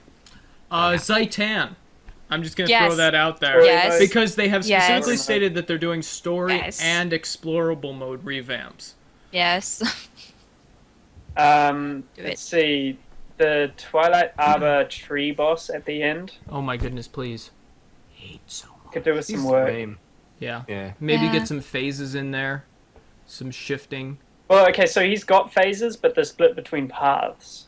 Right, Right. no, like actual phases per path. Yeah, like so 2 or if 3 they, phases. yeah, exactly. So if they, combine them in a single path, and then Yeah. that Like would- you beat him up for a while, and he's got all of the things that they spawn, and then that's done, and he stops spawning stuff, and maybe he starts walking around and beating you. Stuff like that. What other bosses can we think of? There's both of the water bosses in Oh, Honor of the Honor Waves. of the Waves. The 2 water bosses. I don't like either of those fights. They I just, actually Really? really like them. they're Yeah, I do interesting too. fights, but they're not compelling, really. For There's me, nothing like skill. It's pretty much strafing. right. I don't know why and I it's- enjoy them so much. It's like it's really kind of weird. It's because you're underwater, maybe? I don't know, which is odd. That's it. You can swim around still, and you still only got the same thing aggroed the whole time. It There's adds not some like cool 5,000 death. Good. It does add some cool 3 dimensions to the fights, but the problem is, one boss, I just get up on a barrel and sit on it, and I can hit him with my staff from wherever I am. I can drop marks and Oh, stuff, and he hacks. can't hit me. So that probably should be fixed. But Yeah. I'm a coward, so I like finding the hidey holes. The other boss, though, was just tons of health, and nothing interesting really happened. It was just circle around this pillar, circle Anchor around him. this pillar. Oh, he's attacking someone else? Anchor him. Circle around the pillar, circle around the pillar. Res someone. Oh no, we need to stop resing because they can get out of range of him and heal themselves up. It was... that fight was interesting for about the first 10 minutes, and then it was just boring. Doing that one with Malchior was a lot more fun though, because number 1, he dies faster, and number 2, you get told why you're bad the whole time. He's like, "What are you doing?" He tells you to try this. Oh, son of a bitch, that works great. Wow. Shoot, he knows what he's doing. Dang it. Yeah. What is this? Guild Wars 2, there's a guy who knows what he's doing. Oh. I'd Nice. like to see Codicus Manor get some love. Yeah. The bosses there are Everyone does not that. inspiring at Yeah. all. I heard that they're planning on just flamethrowing the thing. Just torch Oh, it, that's a burn it to shame. the ground. Oh, burning the manor. Can we That would make? be- You know what they should do? That would they be should an make that a amazing one-time only round. event and give out free guaranteed exotics at the end of it, including legendary precursors. Timing it for maximum concurrency, which means that only those in the US time zones can attend because everyone else is at work. That would be Okay. really good. So it should be That would be sometime in really- February. Wow. It should be in The February sarcasm as bomb. well. Should be That in was February nice. because I'm planning on going hunting again then. You know what? Make it at Christmas. Christmas Eve, because it'll be Christmas Day here, and Christmas Eve, no one goes out or anything, right? So that'd Right, be perfect no. for everyone You're in the not- States. You're not spending time with family or anything. I'm not going to have like Nope. 30 Not on relatives at Christmas my Eve, parents' no, house. No, not on Christmas Eve. That all happens on Christmas Day. So Right. if they schedule it on Christmas Eve, they'll get everyone there, and half of the rest of the world will be sleeping or Christmas Day. And I'm going to stop now. Oh, Can this- Not we even a call this little bit episode- better. Relics of Orr, episode 58. Ryan was the least aggroed. It's going to be the only time. Relics rages, Ryan relaxes. There you go, yes. Yeah, alliteration. What? So I think Anyways. in general, like with regards to tweaking dungeons and general dynamic event encounters, having more, what's the right word? Like more engaging encounters Yeah. would be nice. I fought a veteran in Mount Maelstrom on my Guardian, and I was auto-attacking him for 4 minutes straight. Didn't have to heal once. Really didn't benefit from using any utility skills. Didn't have to dodge roll either. He knocked me down, but he just stood there watching me while I was knocked down, not doing anything. What do you think, Spirit? If you I want see harder that hand. difficulty, play a Roll a thief. thief. Yeah, seriously. If I you did- like, If you think it's easy mode, try playing a thief. You will have to move. But You that's will have not- to use your abilities. Like, I don't know. Once you have a character, though, let me put it this way: I can't play my thief now, because if someone says we're gonna go do this dungeon, I'm like, cool, I'm bringing my thief. Oh, you're not gonna bring your guardian?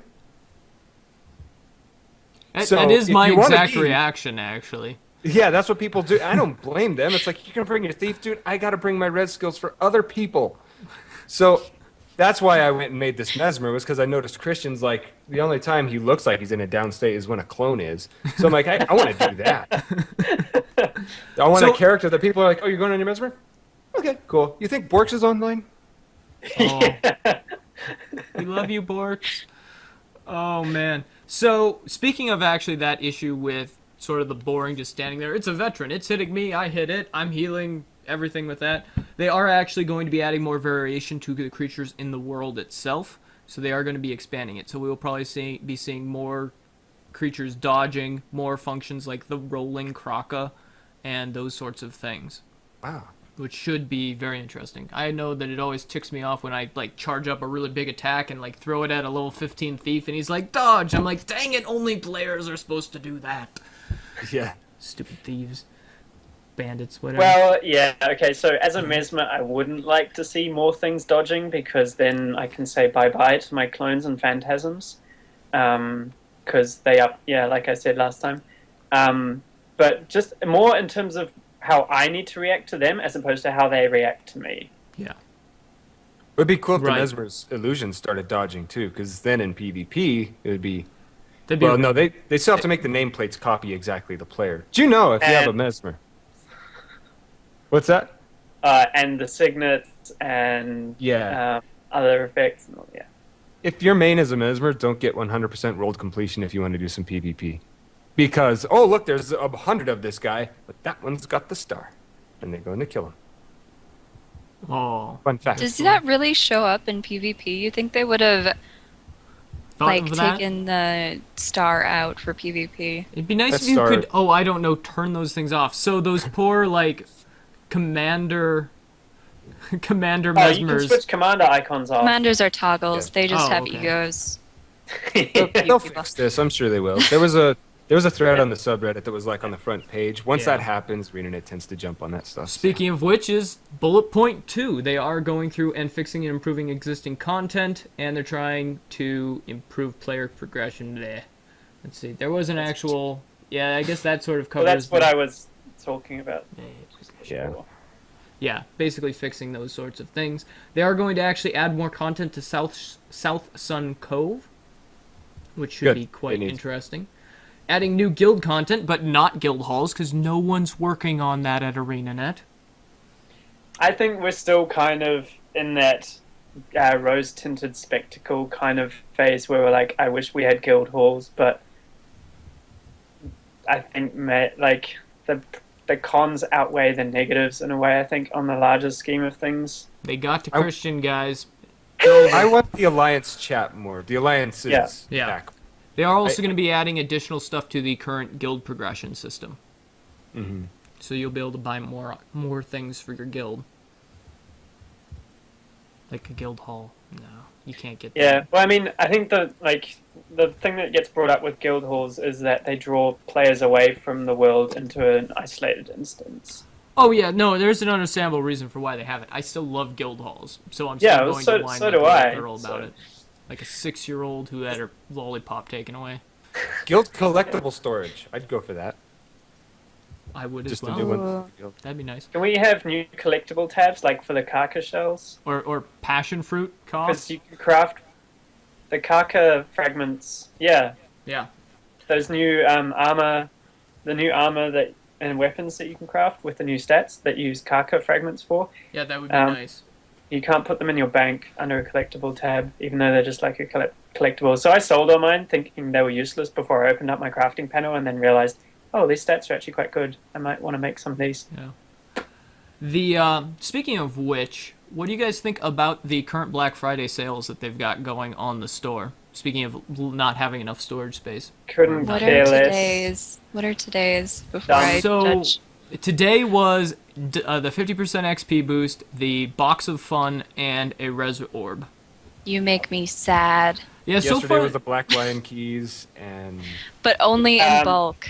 Yeah, you had yeah, to like drop like 500,000 $20. of them. yeah, it was like a It was- $20 of Black Lion keys, and you're like, oh my goodness, why would you do this to us? It's kind of it's a non-starter to me because the gem prices went so far up. It's not a sale. It's just like, okay. Well, Is that wrong, or am I not? the idea is you spend money to buy the gems, not Right? in-game No, gold. they want you to Whereas- spend money, Whereas right? I saw the price spike and I was like, I don't really want any of these items. I'm just gonna trade my gems for gold because Yeah. I'm not getting as much gold at the moment. If they put costumes on sale, I think you'd see things getting snapped up. So much- Costumes. I'm assuming. I don't know. There's Maybe gonna be tomorrow. 3 items tomorrow. We'll find out what it is. I'm kind of hoping that we're either going to see banker inventory slots or character slots. Well, my thing with bank slots is they're not even technically in the store, are they? They're in your bank. Yeah. I don't think. Same with the that's inventory sale. tab, right? Could still put like a discount on it and say, and so Oh, I like, hope they do. put a I just little think they'll ad, use it as right. an excuse not to because yeah, they're they're trying like, to oh, it's screw too us out hard of to our put money. it in the shoot. Yeah. I think But they are undersell. for profit business. Yeah. They really need to start focusing on some aesthetic stuff. Like, put Yes, someone on the please. costume making, make a lot more costumes, town clothes, and armor. There's a lot of cool armor in this game, don't get me wrong, but like, if there were just a ton of options, that has staying power all in and of itself, no balance around Like, it, what is nothing. what is Kristen Perry doing at the moment? 'Cause I'm sure she- she's up to her ear. The problem is she doing what we all want her to be doing, which is making Yeah. cool shit like she does? Well- Or do they have her Yeah. over there doing marketing like the community managers are just like, what about? Well, no, I think What what about the she's actual- doing primarily right. Actually, I have no clue what she's doing. Let's ask Ruby. She'll tell. No, well, that's Or Tiger. just She's Oh. our inside woman. Get Tiger Ruby's to like, nope, I'm re-slammed. So, well, I know that they're working on the expansion pack, and they've got half of their team working on the next expansion, and the other half is doing live content. So she could, and since isn't she the director of that department? I don't She's know like what an she's doing. actual I just remember lead. she did like all the So- costumes for Guild Wars and was Yeah. like the lead one of the lead armor designers for Guild Wars 2. And you know, if you've got someone with those kinds of skills, and you know from past experience in Guild Wars and from Halloween that costumes sell like hotcakes, then you probably want to Yeah. emphasize that if you're looking for ways to maintain income. I wouldn't be As a non-sub. surprised if they've got her on the expansion pack simply because she's so good at designing things. And Yeah. with an expansion pack, a unified artistic vision for the armor sets is very important to establish that. And so I wouldn't be surprised if they've got her working on that. And to be honest, they probably know what they're doing more than we do. It's not like they... ArenaNet, this is how you need to run your company. Yeah. Oh, jeez. From your basement with the pterodactyl and Yes. Oh no. So that should be interesting to see. I know that they are working on brand new content for World versus World. When I first read that, I was super excited because I read it as continent, not content, and I was like, yes, another zone. But no, that it's content, not continent. I added some eyes. I was sad. So that should be interesting. I know that they are still working on actually getting their PvP up and running. But we'll see how long it takes for them to get spectator mode. That's kind of an important thing. But it'll be interesting to I see think how they that's get that to something- work. we could go into maybe in more depth at some point. Yeah.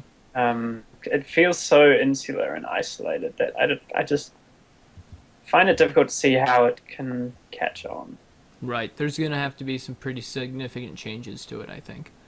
But we'll talk about that. We'll get like a PvP episode or something going. I'll grab Skullington and a few other people, and then I'll sit there and be like, I know nothing because I haven't even spent a single minute in structured PvP. I think I hit some test dummies once in the mists. I will say, Check as a- PvP check a is the one build. place I love my thief. Only that. Nice. So there we go. Also, they are going to be adding story to Guild Wars 2. So, I mean, we will either... Hopefully, I'm thinking personal story, cross my fingers. Like, actually get some nice instance content in there for 1 to 5 people. so that you don't have the issue that they had with the current story, where in the first build it was all sent out through the mail system. The entire story system was the mail, which is a little bit sad. Did you guys get to experience the terribleness of the mail? Because I've been hearing people saying it was the worst progression system. The first part of the Lost Shores event, the really? entire story God. event was Yeah. done through mail. Oh man, I forgot about that. I have I have the map fragment and the bag in my inventory, and I don't even know if I can actually still could do something with them and complete a You story can't. segment or anything, or if it just completely missed the boat on that. You I missed don't it. even think was there even something to do with them, because I just had them all at the end of the event and I was like, well, these are getting tossed now. I have no idea what to do with them. There were things to do with them, but half of those things were bugged. Or no, those were the ways to get them, right? Like you picked up the Oh, the map then Back sent you out to somewhere. the dynamic events, which were all bugged. So I Yeah. didn't get to see the any map. how that There, you progressed got a yet. map of Southsun Cove. No, there was a mysterious map fragment which sent me into Caledon, where there was an event that was bugged, and so I didn't see Yeah. how that then progressed further. And then you keep that map fragment, and then you go to the next one if it actually works, and then you get a map of Southsun Cove, and you end up I with see. like a Largos scale thing, and a mysterious scale, and a mysterious something else, and a mysterious soggy bag, and a map of Southsun Cove, and then you just have all these junk items, and there's nothing to do with them. I think you're supposed to As far go as I give them know. to someone during the event. Just No one took them from me. yeah. Probably Well, Miani, but you don't want to go near her because I don't know. I don't want to talk about it. It's scary. She will. Yeah. I did a Photoshop of overly attached girlfriend's face onto Miyani, and I submitted that to the web. It was quite well liked. Wait, what? Why Miani? Because she Because kept she- emailing me. Every Oh. time you rezone, she sends you a mail saying, "Oh, by the way, this is happening here and here and here." Summerus was Sorry, not Zamoros forthcoming. wasn't forthcoming.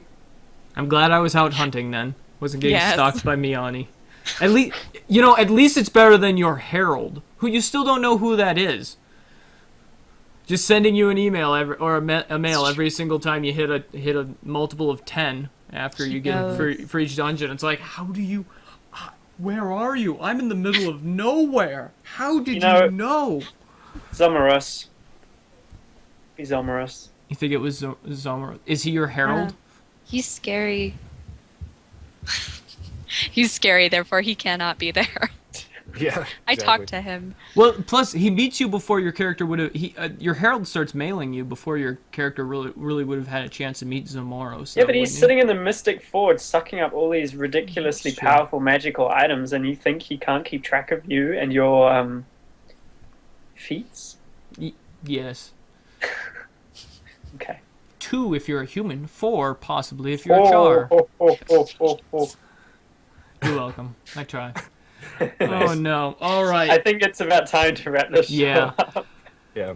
All right, so there for our community section today, there is a Guild Wars 2 community subreddit that you can check out. It's how do you get to it, Cole? Yeah, so you mentioned this kind of like in at a sideways glance in earlier episodes, and what it's for is unclear. So here's what it is. I've tried to submit podcast episodes and things like that to the Guild Wars 2 subreddit before, and it immediately starts taking downvotes, and I thought it was just me. But if you look up any podcast or any community effort in general, I think it's when people do self-posts or something like that. They get downvoted right away. So what I wanted to do is make a subreddit for Guild Wars 2 where if you have a community or a fan base or just, a steady stream of content in general and you want to get it out there, there would be a place to do that and foster it. We have a few people that are using it quite a bit, namely a guy who goes by Silent Storm or Phase Strike. This guy, he has a ton of great videos, and he's just been constant. He's filled that thing up way more than I have. I love this dude. So if other people want to start popping in and posting their stuff, it's like an upvote city in there right now. And there are quite a few people already in there saying that this is one of the coolest things they've seen in a while, because they don't want just some video that shows them how to do a thing. They want to find a place where there are lots of people that they want to be around. So if you're a podcaster, if you're a video maker, if you even just do like comics or something for Guild Wars 2, go check it out. It's reddit.com/r/ Guild Wars 2 community? Is that GW2 community? I made the damn thing. I don't even remember what it is. I'll find out very quickly. Reddit.com r Guild Wars. Oh, GW2 community. Yeah. So there you go. Cool. So check that out. If you have any questions or comments, feel free to email them to us. We are on YouTube, on our website, relicsofore.com. Our email address is relicsofore@gmail.com. We are also on iTunes. You can find us there, download full episodes. Are they still a little bit wonky, Cole, or has that been fixed? They've been fixed now. I was having a lot of problems, so I would upload them all in a slew, and for some reason the middle ones would not get uploaded correctly. I don't know if it's the web host or what. So I have to space them out more when I upload them, which kind of sucks. But so they're about 3 or 4 behind what the YouTube channel is on, but I'll get that sorted soon. So yeah, if you're seeing this on YouTube, what you're seeing is not on iTunes yet. And or it has been, because we do have YouTube. Anyways, yes. This will be on for a while, so what I just said makes no sense. Yeah, which is that's fine. for the course. Oh, so yeah, check that out. Feel free to leave a review there. Comment in the YouTube comments about whatever. We'd love to hear from you guys. If you have questions or comments about Guild Wars 2, what we've said, feel free to throw that in there, and we will try and read the most interesting stuff, or even some of the least interesting stuff on the show. Once again, I'm Shongaku, and joining me was Cole, Christian, and Spirit, and we will see you in game and on the next episode. To save the night, I close my eyes and drift away. Another time, another place holds me. Everything is withering around me, but deep inside of me, the changes come closing in. Somewhere in the shadows, I find a way, leading through the fields of night. Wheel morality, turn, turn, turn. Tell us the lesson that we should learn, Christian. Cole. Show me your Here we go. The Wankel Put your Roche. statement away. The Wankel Roche re-engine is a fascinating beast that features a very clever rearrangement of the 4 elements of the Otto cycle. What does that even mean?